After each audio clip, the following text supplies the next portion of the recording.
Welcome to the Good Old Days of Radio Show. It's Tuesday, it's Comedy Day, and this is John Tefteller. Another favorite comedy show of listeners to this podcast seems to be the Henry Morgan Show. Henry Morgan, also known as the bad boy of radio, who is virtually forgotten nowadays, except for people like us who like vintage radio shows and seek them out. We seek out Henry Morgan because his program is very unusual, unique, and usually pretty darn funny. He was around for about 10, 15 years on radio off and on, but because of his bad boy nature and his inability to stop satirizing his sponsors, he wound up with no sponsors and had to fend for himself and do radio as best he could until he could attract another sponsor, and then he would make fun of that sponsor, and away that went. Anyway, by this point in his career, and we're at May 16th, 1950, he was, I think, a sustaining program, which meant that NBC kept him on because they thought he was funny, I guess, or they were hoping to attract a sponsor, or he was a time filler, or all of the above. I don't know. But they kept him on, and so here he is, still on the air. He started about 1940 or 41 locally in New York as a 15-minute show, then graduated to half-hour shows later. But this is 1950. This is 9 years later. Again, May 16th, 1950. He has Art Carney on with him. Many of you know Art Carney from The Honeymooners later on. Also, Arnold Stang, who's a famous voice comedian actor, kind of like a Mel Blanc, but not as well known, but very good. And the Billy Williams Quartet. Billy Williams was a African-American piano player, so he was definitely testing the bounds of race relations by having him on this particular program as part of the show. Anyway, there's a satire on this which contains Minerva Pious. Minerva Pious was part of Allen's Alley, I believe, Mrs. Nussbaum. Yeah, Mrs. Nussbaum on Allen's Alley. So if that voice sounds familiar, it's because she was borrowed from Fred Allen for this show. All right, so here we go. May 16th, 1950, The Henry Morgan Show. It's a rough... The Henry Morgan Show.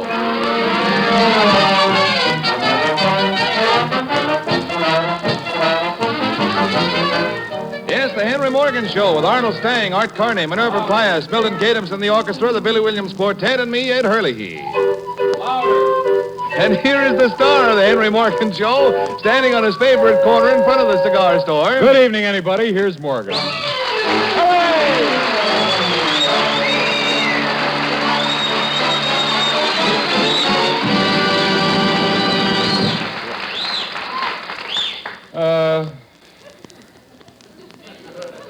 Thank you. Know yourself. Old motto. Know yourself. If you don't know who you are, take one of those tests that you see in the newspapers and find out. They got them all the time in the newspapers. You've probably been avoiding them, but you should have been taking them. I just took one of those tests to find out, and I found out what I am. I'm a big one. As a matter of fact, I've taken a lot of these tests, and so far I found out from them that I'm intellectual, masterful, and a regular doll. Well, maybe I'm not so intellectual, but pretty good for a doll. Let's take a test together. Here's one right out of the newspapers. The first question is, are you loyal? Would you stick by your wife, even if you caught her committing a murder? If you're the one she's murdering? Would you leave her there when she needed you most, or stay with her and bleed to death? Another test says, are you tense? When you get into bed at night and your feet happen to touch something furry and it growls, does it keep you awake? Are you tense if your car is stalled on a railroad track and you see a train bearing down on you? Do you feel you're going all to pieces? If your answers to these are all yes, you are tense and you may need professional attention. So at the first opportunity, consult a bartender. Here's another test. Are you considerate? Are you considerate of others? When your best friend is in the hospital with a broken leg, do you visit him or do you visit his wife? If you visit his wife, you are considerate, and you're the type of person people point to on the street and say, he should only break a leg. Here's an interesting test. Are you self-conscious? If you're in Sing Sing and they put you in solitary confinement, do you feel that everybody's against you? If the answer to this is yes, you have a persecution complex. You should get out more. Here's an interesting test. Can you concentrate? Do you pay attention? All right, tell me what I just said. You see? Nothing. Uh-huh. Never mind. Here comes my friend Gerard. Hello, Gerard. Hiya.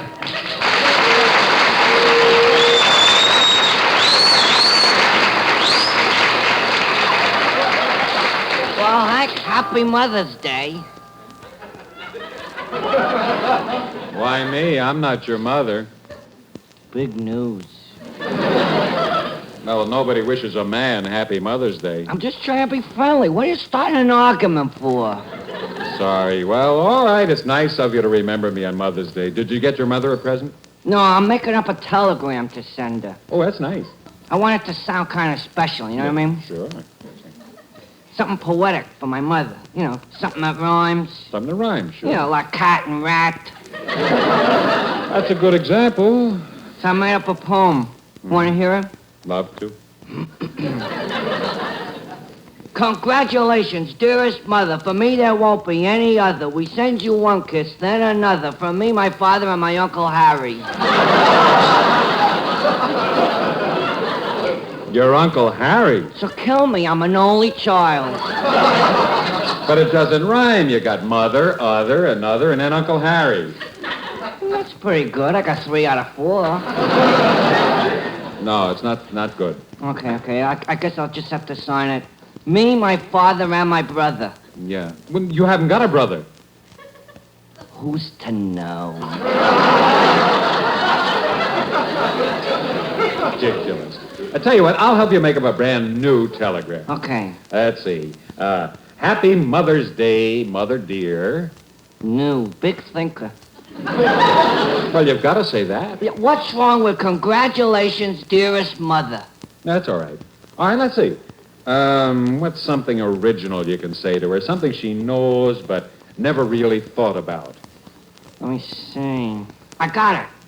Congratulations, dearest mother. You're not my father. You're the other.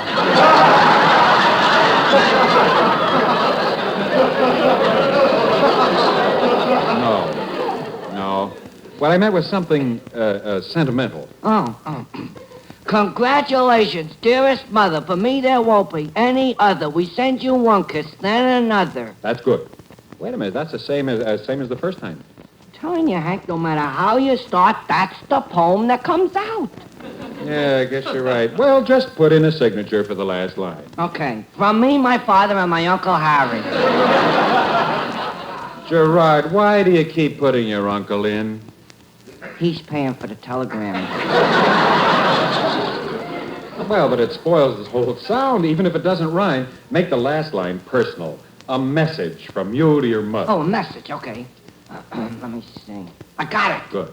Congratulations, dearest mother. For me, there won't be any other. I send you one kiss, then another. I'll be home for supper late. Very good message. See you around, Gerard.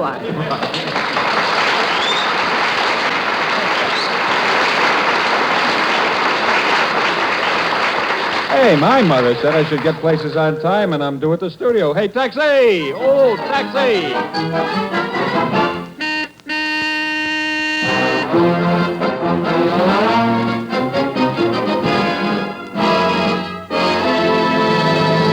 Good evening, anybody. At this time each week, we bring you our Man of the Week, an athlete who is our unanimous choice over all the other players in his field.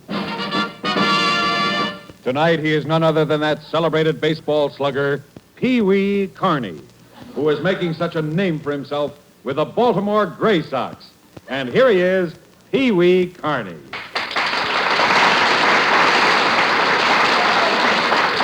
Well, Pee Wee, the season's only a few weeks old, and already I understand you've rolled up quite an impressive batting average. What'd you say? That's right, Mr. Morgan. Yes. Well, you're not very small. How come you have the name Pee Wee? It's a family name. Oh, family name. Was your your father named Pee Wee? No. No, huh? My mother was named Pee Wee. I helped you with that, didn't I?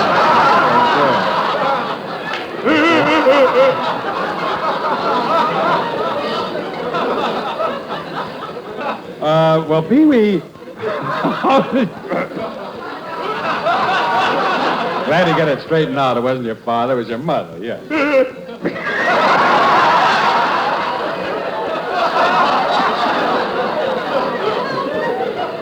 Well, Pee Wee, how did you do in today's game?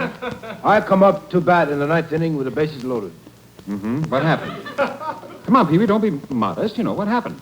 I struck out. Oh, well, just one game. Tell us, Pee Wee. It was a ball. What? The ump called a strike. It was a ball. Well, that's the way they see them. But to get on... Cockeye Wilson, they call him. Who? The ump, he's a regular cockeye. I told him so. What did he say? He denied it. I see. Well, Pee Wee, most batters have some little thing they do when they come up to the plate, some little habit. What do you do? Well, like I got a habit of pulling up my pants with my left hand. Why is that? I got a habit of falling down. Oh. Very interesting. How do you like that guy? Who? Cockeye. Why? They call it a strike.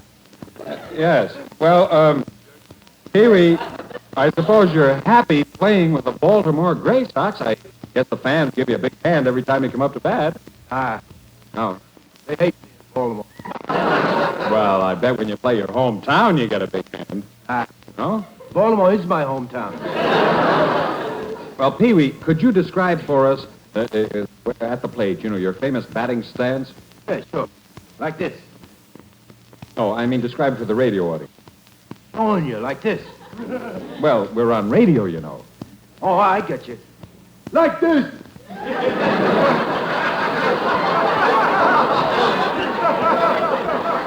Yes. Well, Pee Wee, I'm afraid that's all the time we have. Is there anything you'd like to say before going? Well, Mr. Morgan, because of the day today, there is one person I would like to say a special something to. Oh, that's sweet. Go right ahead. Hey, umpire, you know what? You're cockeyed. Thank you very much, Pee Wee Carney, for the tender message.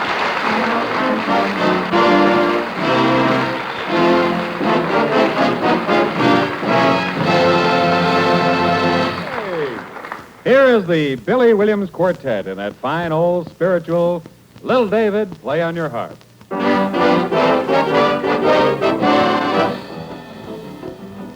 Little David, play on your harp, hallelujah, hallelujah. Little David, play on your harp, hallelujah.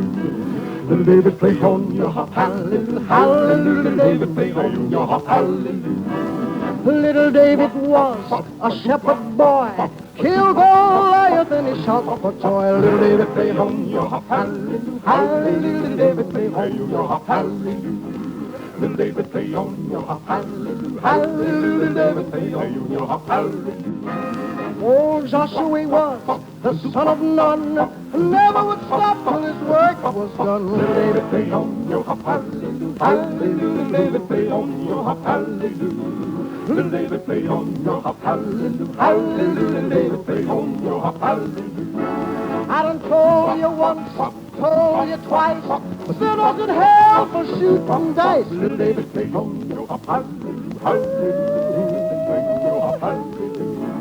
Little David, play on your harp, hallelujah, hallelujah. Little David, play on your harp, hallelujah.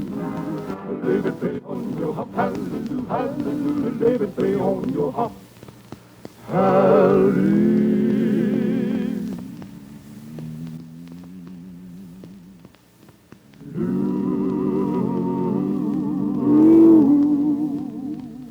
Ooh.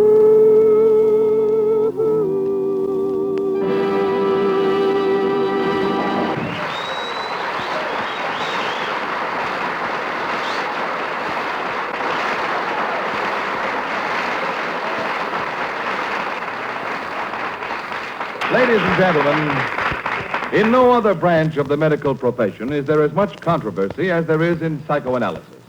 For that reason, we have asked two distinguished leaders in that field to discuss the subject tonight.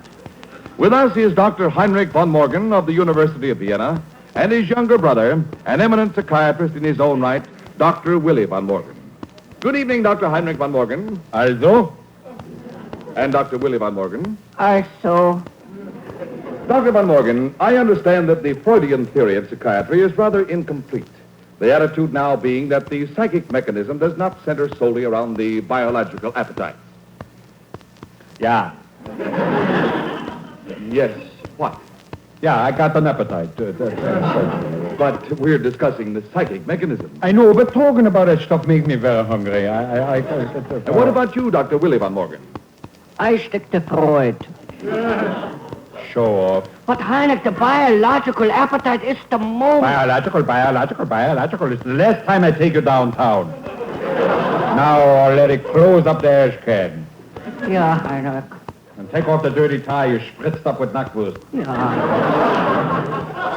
Gentlemen, I suppose psychiatry today has various interpretations of the Freudian theory. He had to order knackwurst. Everybody else had Wiener Schnitzel. He had to order knackwurst. Well, I got you. Yes. What do you consider the most important aspect of psychoanalysis? Dreams. Well, you said that together. Yeah, well, okay, Willie. Pins, Needles. knife, Fork. bread. Butter. Okay, hold out the pinky if you make a wish. Yeah, Heinrich.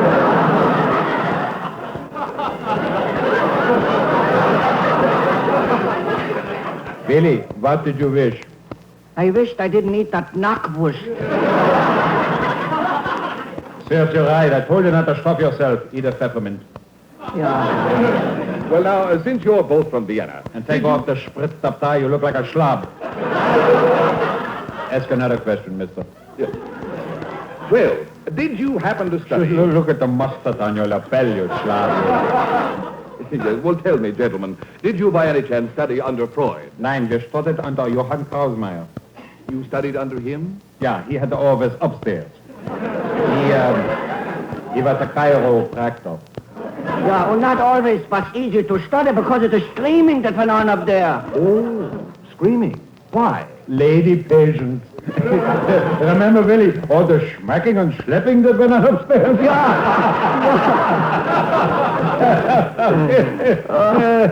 What are you laughing? Take off the dirty tie and wipe the mustard from the glasses off. It's the last time you order knackwurst. You smell like a delicatessen. Tell me, gentlemen, what procedure do you use when you psychoanalyze a patient? And we psychoanalyze, well, the usual way.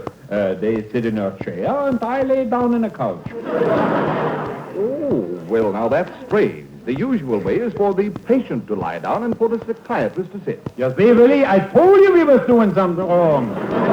But Heinrich, I was the one who Willie, said shut that. up.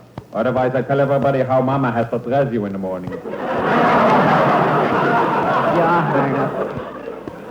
But, Doctor, I thought your brother was an honor student. Sure, he's an honor student, but Mama has to button him up. Well, Dr. von Morgen, could you tell us... Not you, Mr. Him. Oh. Well, Dr. von Morgen, could you give us the technical terms for the various types of mental disorders? Technical terms for mental disorders. Yeah, sure. There's the screw looses, the bug houses, the loonies, all Nazi Fagans. Heinrich, there's also the paranoia and the schizophrenia. Who don't know that? You don't. Oh, we'd be interested, Doctor. What does schizophrenia mean? Willie, want another knackwurst sandwich? Dr. Willie, could you define the term schizophrenia? Yeah, schizophrenia Willie, is the... don't say it. Why not? It's something dirty.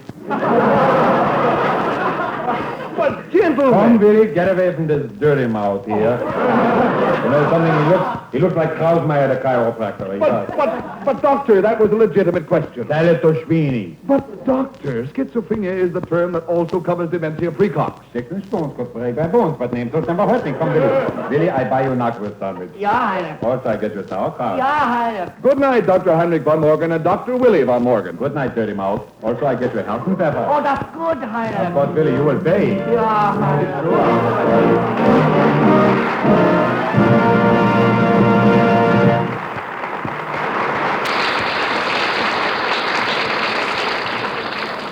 This is the time when Milton Katims and the orchestra do battle with Bernie Green's ingenious arrangements. And tonight, the inspiration is the Saber Dance.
Ladies and gentlemen, once again we are proud to present tonight's bill at the Henry Morgan Theater of Coming Attractions. The theater which shows only the best parts of every picture. The Coming Attractions.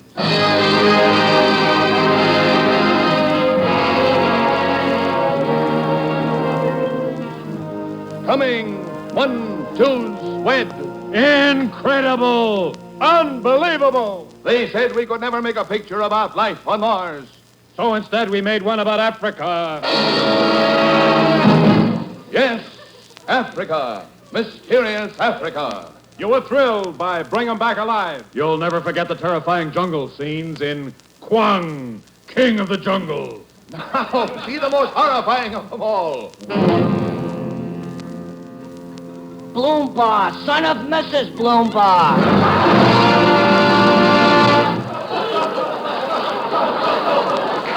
Yes, Bloombar. The story of two fearless scientists facing the perils of the dark jungle in thrill-packed scenes like this. Roger, I can't go on. Not another step. Come, we've only been walking through the jungle for 30 days.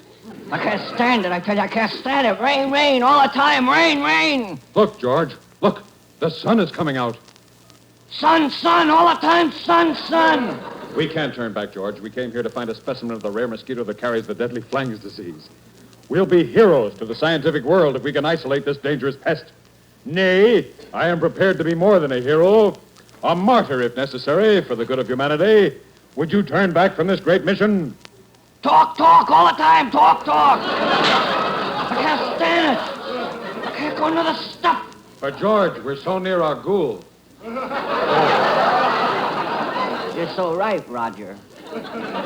We came here knowing the hardships of the jungle and ready to face them. That's a spirit. Then it's forward, right? Right. Only one thing I ask. What? Carry me. Bloombar is an epic. $10 million to produce. Hundreds of stars, a cast of 15,000, 2 crocodiles. You'll thrill to the scene when the daring scientists come face to face with the savage chief of a tribe of African headhunters. Oh, that drum is getting on my nerves. I know. Marching. It's been 9 weeks now. I know. George, I think I'm getting tired of it. What are you driving at? You know. Okay, you can put me down. Oh, that drum again. Look, there's a native. You speak the native tongue. Tell him we're doctors and we're in his country on a friendly expedition. Okay. Tumba, Twangi Gume Lamba Room, and Bomb Grab Chickabo Mumba Luwama Friendly Expedition. Tumu, Wamba, Tanganya, Tumla, Lam. What'd he say? He wants to know, can he borrow your flashlight?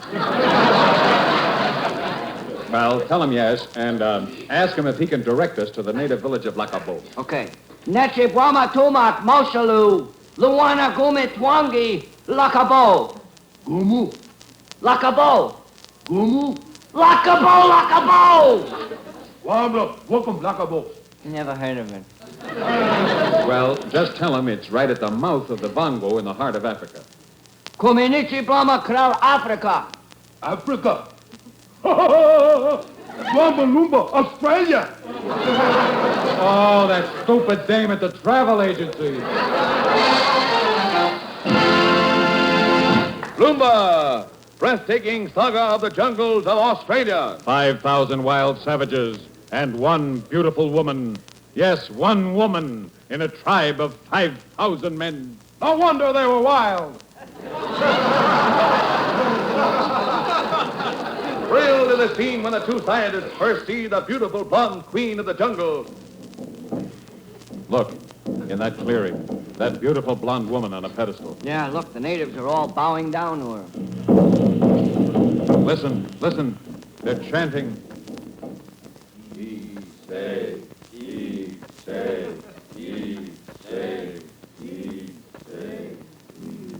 What does that mean? That's her name, Sadie. I will talk to her. Oh, beautiful maiden, who are you? I'm Sadie, blonde goddess of the jungle.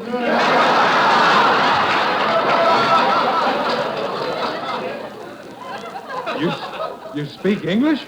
A little. Oh, where are you from? New Jersey. Yeah, I come to this here jungle to make my fortune. Well, how did you make a fortune in the jungle? Selling lipsticks to your bangies. But what makes you a goddess? These men worship me because of my radiant blonde hair. You are indeed beautiful, Sadie, blonde goddess of the jungle. I know. I love you, Sadie, blonde goddess of the jungle. I know. Come back to America with me. No. I have found happiness here, where 5,000 men worship their blonde goddess. But if you're going back to America, do me a favor. Anything, Sadie, blonde goddess of the jungle? Send me a big bottle of peroxide. Yes, a cast including 5,000 cannibals. Took 8 years to make. Our stars kept getting eaten. Two brave men huddled in their tents faced the unseen perils of the jungle in spine-chilling scenes like this.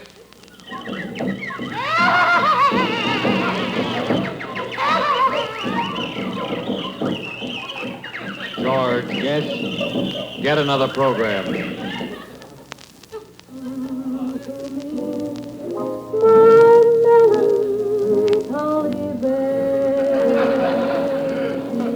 No, that's rotten. Turn it back to the quiz show.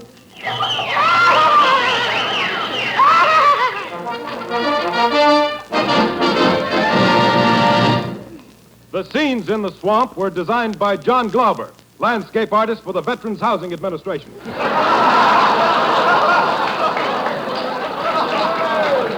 You'll never forget the suspense-filled moment when the two doctors find the deadly mosquito, the goal of their search.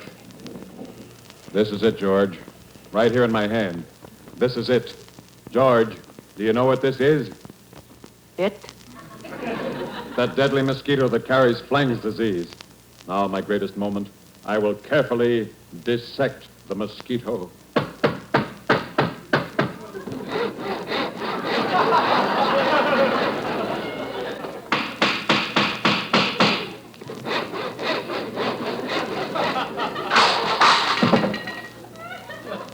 Big son of a gun, wasn't he?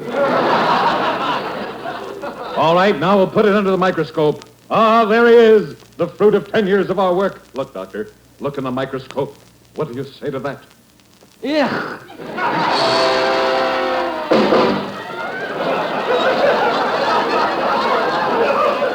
Yes.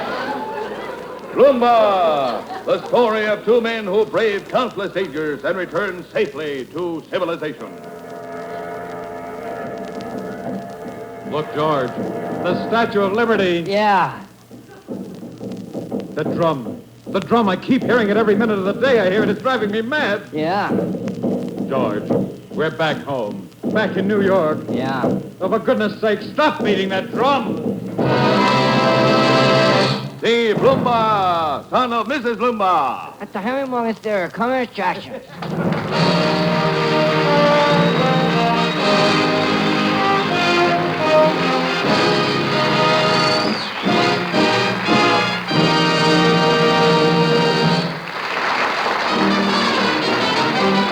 This is the Henry Morgan Show with Arnold Stang, Art Carney, Minerva Pius, the Billy Williams Quartet, the Milton Gatham's Orchestra. Morgan himself will be back on this corner in front of the cigar store next week at the same time. The Henry Morgan Show is produced by Kenneth McGregor. This is Ed Hurley. Good night, everyone. Programs. Get your programs over the CBC's Trans-Canada Network.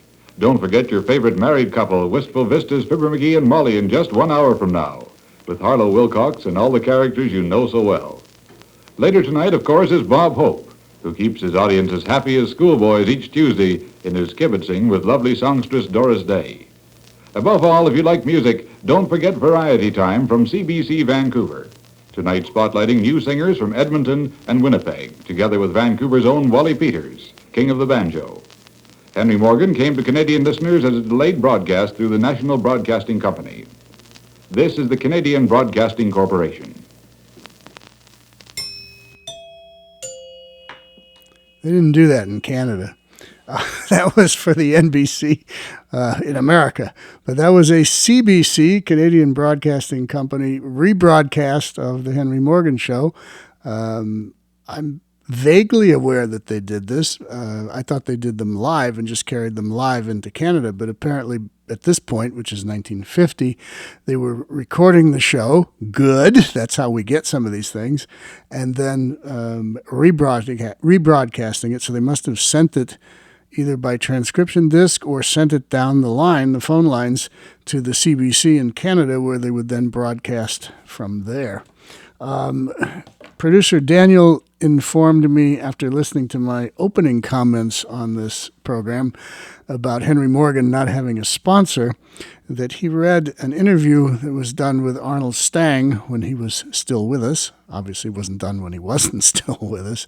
But anyway, an interview with Arnold Stang in which he said that by this point, Henry Morgan was unable to attract a sponsor, but Fred Allen, who was a huge Henry Morgan fan, which I didn't know that either, but that's interesting.